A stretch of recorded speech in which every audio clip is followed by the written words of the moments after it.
Sir and sister మన కొరకు వాక్యం సిద్ధపడి ఉండగా అందరూ 10 నిమిషాలు శ్రద్ధ కలిగి సిస్టర్ చెప్పిన మాటలను విందాం. చెప్పండి సిస్టర్. అందరికీ praise the lord. Praise lord sister. ఈరోజు మనం చెప్పుకునే పోయిన టాపిక్ ఏంటంటే ఎటువంటి పాత్రగా మనం ఉండాలనే టాపిక్ ఈరోజు మనం తెలుసుకుందాం. ముందుగా 2 తిమోతి పత్రిక 2వ అధ్యాయం 20-21 వచనం ఒకసారి చదువు. గొప్ప ఇంట్లో వెండి పాత్రలను బంగారు పాత్రలను మాత్రమే కాక కర్రవియు మంటివియు కూడా ఉండును. వాటిలో కొన్ని ఘనతకును కొన్ని ఘనహీనతకును ఉపయోగింపబడును. ఎవడైనను వీటిలో చేరక తన్ను తాను పవిత్రపరచుకొనిన యెడల వాడు పరిశుద్ధపరచబడి యజమానుడు వాడుకొనుటకు అర్హమైన ప్రతి సత్కార్యమునకు సిద్ధపరచబడి ఘనత నిమిత్తమైన పాత్రయే యుండును. మనము ప్రతి ఒక్కరిని కూడా ఆయన ఒక పాత్రగా చేశాడు. ఎలా అంటే కొంతమందిని అంటే ప్రతి ఒక్కరిని కూడా ఆయన నా కొరకు వాడబడాలి, మంచిగా ఉండే పాత్రగానే ఆయన చేశాడు. కానీ దాన్ని మనం యూజ్ చేసుకోవాలి. కొంతమంది ఇప్పుడు మనం తెలుసుకున్న వారి పాత్రగా మనం ఉన్నాం. కొంతమంది తెలుసుకోకుండా లోకంలో ఉండి అన్యజనులా మిగిలిపోయారు. మనం వారిలో ఏర్పరచబడిన పాత్రగా మనం ఉన్నాం. ప్రతి ఒక్కరిని కూడా ఆయన పాత్రగా చేశాడు. ఆ పాత్రలో మనం ఉన్నామా లేదా అని ప్రతిరోజు కూడా మనం పరీక్షించుకుంటూ ఉండాలి. మన పాత్ర ఏంటి, ఆయన ఏ ఉద్దేశంతో మనల్ని తయారు చేశాడు అనే విషయాలు ఈరోజు మనం తెలుసుకుందాం. ఇక్కడ ఈ వాక్యంలో చూసినట్లయితే ఒక గొప్ప ఇంట్లో బంగారు పాత్రలు, వెండి పాత్రలు, కర్రవి వంటివి అలా ఉన్నాయి. వాటిలో కొన్ని విలువ కలిగినవి, కొన్ని విలువ లేనివి, కొన్ని ఘనతకు వాడబడినవి, కొన్ని ఘనహీనతకు వాడబడినవి లాగా ఉన్నాయి. ఈ గొప్ప ఇంటిని ఈ ప్రపంచం అనుకున్నాం. అలా అనుకున్నట్లయితే వాటిలో కొన్ని బంగారు పాత్రలు అంటే ధనవంతులు, కొంతమంది తక్కువ ధనవంతులు, ఇంకా బాగా మిడిల్ క్లాస్ వాళ్ళు, ఇంకా బాగా పూర్ పీపుల్ అలా ఉన్నారు. వాటిలో అందరూ కూడా ఒకేలా వాడబడట్లేదు దేవుని విషయంలో. కొందరు ఘనతకు వాడబడుతున్నారు, కొందరు ఘనహీనంగా వాడబడుతున్నారు. కొంతమంది దేవుని పరిచర్యలో వాడబడుతున్నారు, కొంతమంది లోకానుసారంగా ఏమైనా వయసులో తప్పిపోయి ఈ లోకానుసారంగా ఉంటున్నారు. ఈ లోకంలో ఉన్న వారిలా కాకుండా మనం ప్రత్యేకించపరచబడిన పాత్రగా మనం ఉండాలి. అప్పుడే మనల్ని దేవుడు వాడుకుంటాడు. దేవుడు వాడుకునే పాత్రలో మనం ఎప్పుడూ ఉండాలి. అందుకే మనం ప్రతిరోజు కూడా ప్రార్థన చేసుకోవాలి. ఏమనంటే, దేవా నువ్వు వాడుకునే పాత్రగా నన్ను మార్చు, మమ్మల్ని అందరినీ నువ్వు వాడుకునే పాత్రగా మేము ఉండాలి. నీ రూపంలో నువ్వు చెక్కుకున్నావు, నీ ఇష్టమైన పాత్రగా మేము ఉండాలి. లోకానుసారంగా కాకుండా దేవునిలో వాడబడే పాత్రగా మనం ఉండాలని ప్రతిరోజు ప్రార్థన చేసుకోవాలి. ఈ ఒక 3 పాయింట్స్లో దేవుడు మనల్ని ఏ పాత్రగా వాడాలనుకుంటున్నాడో తెలుసుకుందాం. మొదటిగా మట్టి పాత్రగా. మట్టి పాత్ర అంటే విలువ లేనిది అన్నట్టుగా మనం అనుకోకూడదు. అది కుమ్మరు ఉండడం వల్లే ఆ మట్టిది కుండ, ఒక కుమ్మరు ఉండబట్టే కుండ అనేది వస్తుంది. అలాగే దేవుడు ఉండబట్టి తన రూపంలో మనల్ని చెక్కుకున్నాడు కాబట్టి మనం అనేది వచ్చాం. కొంతమంది చెప్తా ఉంటారు కోతుల నుంచి వచ్చారు మనుషులు అన్నట్టుగా, కానీ అది నిజం కాదు. ఇప్పుడు కూడా అదే నిజమైతే ఇప్పటికీ కూడా కోతుల నుండి మనుషులు రావాలి కదా, ఎందుకు రావట్లేదని మనం ఆలోచిస్తూ ఉండాలి. ఇక్కడ చూసినట్లయితే మట్టి పాత్రగా ఇది మనకి 2 కొరింథీ పత్రిక 4వ అధ్యాయం 7వ వచనంలో ఉంటుంది. అయినను ఆ బలాధిక్యము మా మూలమైనది కాక దేవునిదే ఉండినట్లు మంటి ఘటంలో ఈ ఐశ్వర్యం మాకు కలదు. అంటే మంటి ఘటంలో ఐశ్వర్యం మాకు కలదు అంటే దేవుని శక్తిని మనలో ప్రవహింపజేసి మట్టి పాత్రను ఆయన మహిమ పాత్రగా మారుస్తాడు. అద్భుతమైన దేవుని మహిమను మన ద్వారా ప్రవహింపజేస్తున్నాడు ఆయన. అందుకే మనం ప్రార్థన చేయాలి, ప్రభువా మమ్మల్ని మట్టి పాత్రగా ఉంచు, నీ మహిమను మాలో ప్రవహింపచేయి, మట్టి పాత్రను మహిమ పాత్రగా మార్చు. నేనేంటి, నా బతికేంటి అనుకుంటారు కొంతమంది. అంటే ఎంత తక్కువగా ఉన్నా కూడా ఆయన విషయంలో ఎలాంటి తేడాలు ఉండవు. గొప్ప వాళ్ళని లేదా డబ్బున్న వాళ్ళని పేదవాళ్ళని అలా ఏ భేదాలు లేకుండా ఆయన అందరిని ఒకేలా ప్రేమిస్తాడు. మనం కూడా అలానే అందరిని ఒకలా చూసేవారిలో మనం ఉండాలి. రెండోది ఏంటంటే ఘనమైన పాత్ర మరియు ఘనహీనమైన పాత్ర. ఇది మనకి 2 తిమోతి 2:20-21 చూసాం కదా ఆల్రెడీ. ఎవరైతే భూమి మీద నివసించినప్పుడు నీతిగా నిజాయితీగా దేవునికి ఇష్టమైన వారిలో ఉంటారో వారే ఘనమైన పాత్రగా ఎంచబడతారు.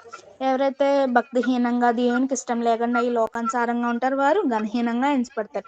మనం ఎప్పుడు కూడా దేవుని దృష్టిలో ఘనమైన పాత్రగానే మనం ఉండాలి, ఘనహీనంగా అస్సలు ఉండకూడదు. దేవుడు కూడా అదే అనుకుంటాడు, నా బిడ్డలు ఘనమైన పాత్రగా ఉండాలి. ఇప్పుడు తల్లిదండ్రులు అనుకుంటారు తన పిల్లలు ఎప్పుడు కూడా గొప్ప పొజిషన్లో ఉండాలి, ఆ పిల్లలు బాగా చదువుకోవాలి, మంచి స్టేజ్లో ఉండాలి, అందరికీ సహాయపడే వారిలా ఉండాలి, దేవునిలా వాడబడాలని పేరెంట్స్ అనుకుంటారు. ఈ ఈ లోకంలో ఉన్న మన పేరెంట్స్ అలా అనుకుంటే మనందరికీ తండ్రి అయిన దేవుడు ఇంకెంతలా ఆశపడతాడు, నా బిడ్డలు ఇలా ఉండాలి, ఘనంగా ఉండాలి, అందరిలో కన్నా నా బిడ్డలే బాగుండాలి అనుకొని మన తల్లిదండ్రులు స్వార్థంగా అనుకుంటారు. అది వారి ప్రేమ అది. అలాగే దేవుడు కూడా ప్రతి ఒక్కరిని అలా ఉండాలనుకుంటాడు. కానీ ఎవరు కూడా ఆయన మాటకు లోబడకుండా, ఆయన వ్యతిరేకిస్తూ, ఆయనకి విలువ అనేది ఇవ్వకుండా చాలా మంది ట్రీట్ చేస్తూ ఉంటారు దేవుణ్ణి. మనం ఘనమైన పాత్రగానే ఉండాలి. ఇక్కడ థర్డ్ వన్ ఏంటంటే కనికరం కలిగిన పాత్ర మరియు ఉగ్రత కలిగిన పాత్ర. ఇది మనకి రోమపత్రిక 9వ అధ్యాయం 20-23లో ఉంటది.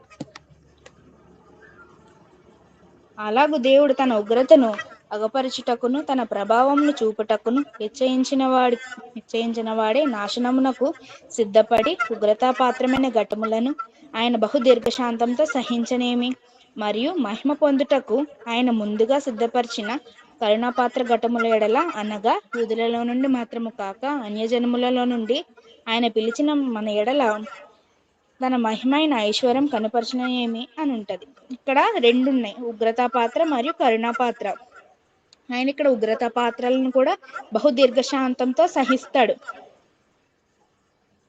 ఎవరైతే దేవుని కనికరం పొందుకుంటారో, దేవుని చేత ఏర్పరచబడతారో, దేవుని ప్రేమను పొందుతారో, ఆయన యుద్ధ నుండి కనికరాన్ని రక్షణను పొందుకుంటారు. వారు దేవుని కనికరం కలిగిన పాత్రగా వాళ్ళు ఎంచబడతారు. అదేవిధంగా ఆయన ఉగ్రతకు గురైన వారు, ఆ ఉగ్రతను అనుభవించేవారు ఆ న్యాయానికి గురవుతారు. దీంట్లో మనం మళ్ళీ రెండు భాగాలను గమనించవచ్చు. అవి ఏంటంటే దేవుని కనికరం మరియు దేవుని ఉగ్రత. అంటే కొంతమంది అనుకుంటారు ప్రేమించే దేవుడు కదా, ఆయన కోపం ఉండదు ఏముండదు అనుకుంటారు. మనం ప్రేమగా ఉండి ఆయన విషయంలో మనం మంచిగా ఉన్నట్లయితే మన ఎడల ఆయన ప్రేమ అనేది చూపిస్తారు. సహజంగా ఆయన కోపం అనేది రాదు. ఎప్పుడైనా ఎంత నెమ్మది కలిగిన పేరెంట్స్ అయినా కూడా తన పిల్లలు తప్పు చేసినప్పుడు ఒకసారి క్షమిస్తారు. చాలా వరకు కూడా ఓర్పు కలిగి ఉండి ఆయన తల్లిదండ్రులు పిల్లల్ని క్షమించాలని చూస్తారు. ఎప్పటికైనా మారుతారు కదా అన్నట్టుగా చూస్తారు.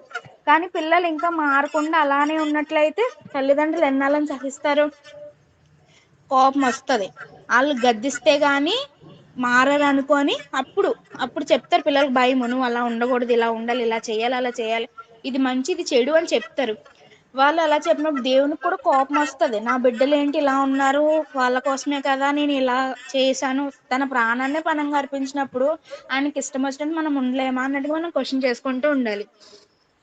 దీంట్లో 2 పాయింట్స్ అనుకున్నాం కదా. ఫస్ట్ ఏంటంటే దేవుని యొద్ద నుండి కనికరం మరియు ఆయన రక్షణ పొందుకుంటారు. వారు ఎలా ఎంచబడతారంటే కనికరం కలిగిన పాత్రగా ఎంచబడతారు. ఉగ్రత కలిగిన పాత్ర మళ్ళీ సపరేట్గా ఉంటుంది. ఎవరి మీదకైతే దేవుని ఉగ్రత వస్తుందో, అంటే దేవునికి ఇష్టం లేని వారుగా ఉంటారో వాళ్ళకి దేవుని ఉగ్రత వస్తుంది. ఎవరైతే దేవుని న్యాయ తీర్పులోకి వస్తారో వారు ఉగ్రత కలిగిన పాత్రగా ఎంచబడతారు. మనం ఎప్పుడు కూడా ఆయన ఉగ్రతకు గురవ్వకూడదు. ఎప్పుడు కూడా ఆయన కనికరాన్ని పొందాలి, ఆయన దయను పొందాలి మనం. అప్పుడే మనం దేవుని దయ పొందిన పాత్రగా లేదా కనికరం పొందిన పాత్రగా మనం ఎంచబడతాం. మనం ఎలా ఉండాలంటే దేవుని కృపను పొందే పాత్రగా మనం ఉండాలి, దేవునిలో వాడబడే పాత్రగా మనం ఉండాలి, ప్రత్యేకపరచబడిన పాత్రగా ఉండాలి, మంచి చెడులు తెలిసిన పాత్రగా ఉండాలి. కొన్ని పాత్రలు మంచికి ఉపయోగిస్తాము, చెడుకు ఉపయోగిస్తాము. మంచిగా ఉపయోగించే పాత్రగా దేవుడు మనల్ని చేశాడు, ఆ విధంగానే మనం నడుచుకోవాలి. దేవుని జ్ఞానం పొందుకునే పాత్రగా ఉండాలి. ఒక క్రైస్తవుడు ఆయన సైంటిస్ట్ దేవునితో ప్రార్థనలు అడుగుతూ ఉంటాడు, ప్రవ్వా అందరూ అన్ని కనిపెట్టేశారు, ఫ్లైట్లు కనిపెట్టేశారు, ఇంకా చాలా లైట్లు కనిపెట్టారు, ఇలా అన్ని కనిపెట్టారు, నేనేం కనిపెట్టాలి, ఇంకా నాకేముంది, నాకేం జ్ఞానం, నాకేం తెలియట్లేదు, నేనేం చేయాలని దేవుడితో అడిగినప్పుడు ఆయన ఒక రోడ్డు మీద నడుస్తూ వెళ్తాడు. అలా వెళ్ళినప్పుడు ఆయనకు ఒక వ్యక్తి చాలా కష్టపడుతూ రోడ్డు మీద గుంతలు తవ్వుతూ ఉంటారు. దేనికోసమో తవ్వుతూ ఉంటారు, లోతుగా తవ్వాలి. ఆయన చాలా కష్టపడి ఒక రోజు వెళ్తాడు, 2 రోజులు వెళ్తాడు, అలా ఒక 10 రోజుల వరకు అలా తవ్వుతూనే ఉంటాడు. కానీ అంత తవ్వినా కూడా ఆయనకు కొంచెం తవ్విన ప్లేసే కనిపిస్తుంది. అప్పుడు ఈ సైంటిస్ట్కి ఒక ఆలోచన వస్తుంది, ఈ భూమి తవ్వే పరికరాలు నేను ఎందుకు చేయకూడదని ఆలోచన వస్తుంది. అలా చేయబట్టి ఇప్పుడు మనం జేసీబీలు కానీ బుల్డోజర్స్ కానీ ఇలా పెద్ద పనులు చేయడానికి యూజ్ చేసే పరికరాలు, ఈ మెషిన్స్ అన్నీ ఆయన చేశాడు. ఆయన ఎవరంటే ఆర్జీ లిటర్నో. ఈయన ఎవరంటే ప్రపంచం ఇప్పటి వరకు చూడని అత్యంత ఇన్స్పిరేషనింగ్ అంటే ఎక్కువ ఇన్స్పైర్ కలిగిన క్రిస్టియన్ ఆవిష్కర్త ఈయన. ఈయన క్రిస్టియన్ అయి ఉండి దేవుని వాక్యం చదువుతూ దేవునికి ప్రార్థన చేస్తూ ఆయన పొందిన జ్ఞానం చేత ఆయన పొందిన ఆ కొత్త కొత్త ఐడియాస్ వల్ల ఆయన ఆ విధంగానే కనిపెట్టడం జరిగింది. అలాగే ఆది కాండంలో ఉంటది, దేవుడు ఆదాంకి గాఢ నిద్ర కలగజేసి తన పక్కటెముకను తీసాను. అప్పుడు ఒక వైద్యుడు చదువుతూ గాఢ నిద్ర కలగజేసాడు. అంటే ఏదైనా ఆపరేషన్ చేసినప్పుడు ఎనస్థీషియా ఇస్తారు కదా, అది బైబిల్ చదివి తెలుసుకున్నాడు ఆయన. గాఢ నిద్ర అంటే మత్తు ఇవ్వడం వల్ల ఆయనకు ఆ నొప్పి అనేది తెలియదు, నొప్పి తెలియకుండా ఆపరేషన్ అనేది ఈజీగా చేయొచ్చు అన్నట్టుగా ఆయన ఎనస్థీషియా కనిపెట్టడం ఈ బైబిల్ ద్వారా జరిగింది. చాలా మంది సైంటిస్టులు కొత్త విషయాలు కనిపెట్టారంటే దానికి కారణం ప్రార్థన, బైబిల్ చదవడం. ఎక్కువ బైబిల్ చదువుతూ ఉంటే బైబిల్లో ఇంకా ఎన్నో కొత్త కొత్త విషయాలు కనిపెట్టాల్సినవి చాలా ఉన్నాయి. కానీ అవి కనిపెట్టాలంటే బైబిల్ చదవాలి. బైబిల్ చదువుతారు కానీ పొడి పొడిగా పైన చదువుతారు కొంతమంది. దాన్ని శ్రద్ధగా ఆలోచిస్తూ ప్రతి లైన్ చదివినట్లయితే చాలా ఎన్నో ఐడియాలు, ఎన్నో కనిపెట్టాల్సిన కొత్త విషయాలు అనేవి బైబిల్లో ఉంటాయి. మనం కూడా దేవుడి నుంచి ఐడియాస్ పొందుకునే వాళ్ళ మనం ఉండాలి. ప్రతిరోజు ప్రేయర్ చేసుకోవాలి. కొత్త ఆలోచనలు నాకు దయచేయి ప్రవ్వా అన్నట్టుగా మనం ప్రేయర్ చేసుకొని ఉండాలి. అప్పుడు మనం కూడా కొత్త కొత్త ఆలోచనలు కనిపెడతాము, ఏదన్నా కొత్త విషయాలు కనిపెట్టగలం. ఆ ఐడియాస్ అన్నీ కూడా దేవుని దగ్గర ఉంటాయి. బైబిల్లో కీర్తనల గ్రంథం 31:19 ఉంటది, దాచించిన మేలు ఎంతో గొప్పది అని. అవి పొందుకునే వాళ్ళ మనం ఉండాలి. ఇప్పుడు మన తల్లిదండ్రులు ఏదైనా మన కోసం దాచుంచుతారు. పలానా టైంలో నా బిడ్డకి ఇస్తే మంచిది అన్నట్టుగా దాచుంచుతారు. అది ఇవ్వాల్సిన టైంలో ఇచ్చినప్పుడు మనకి ఎంతో ఆనందం మరియు ఆశ్చర్యం కలుగుతుంది. ఏంటి అమ్మ ఇది నా కోసం నువ్వు దాచేవారు, నాకు తెలియకుండా ఎప్పుడు దాచావేంటి, ఆ చిన్న విషయానికి మనం అంతలా ఆశ్చర్యపడతాం. అలాగే మన తండ్రి అయిన దేవుడు కూడా మన కోసం ఎన్నో మేలులు అద్భుతాలు దాచి ఉంచుతాడు. అవన్నీ కూడా మనం పొందుకునే వారిలో ఉండాలి. ఏ రోజైతే మనం అవన్నీ పొందుకుంటామో చాలా ఆనందం, చాలా సంతోషంగా ఉంటది. ఇది 1 కొరింథీ 2:9 ఉంటది, ఆయన చేసిన మేలులు కంటికి కనబడవు, చెవికి వినపడవు, హృదయానికి గోచరం కాదు అన్నట్టుగా ఉంటది. ఆయన మేలులు కంటికి కనపడవు, మన చెవికి కూడా వినపడవు, కానీ ఆయన చేసిన మేలు చాలా అద్భుతకరంగా ఉంటది. మనం ఆ మేలులన్నీ కూడా పొందుకునే వారిలా ఉండాలి. మనం ఎప్పుడు కూడా ఆయన ఆశీర్వాదాలతో నిండిన పాత్రగా మనం ఉండాలి. కీర్తన గ్రంథం 23 ఉంటది, నా గిన్నె నిండు పొర్లుచున్నది అని ఉంటది. అటువంటి పాత్రగా మనం ఉండాలి. ఆయన దీవెనలతో, ఆయన మహిమ అద్భుతాలతో మన పాత్ర అనేది నిండి పొర్లిలా మనం ఉండాలి. ఎప్పుడు కూడా ఆయనకి ఇష్టమైన పాత్రగానే మనం ఉండాలి.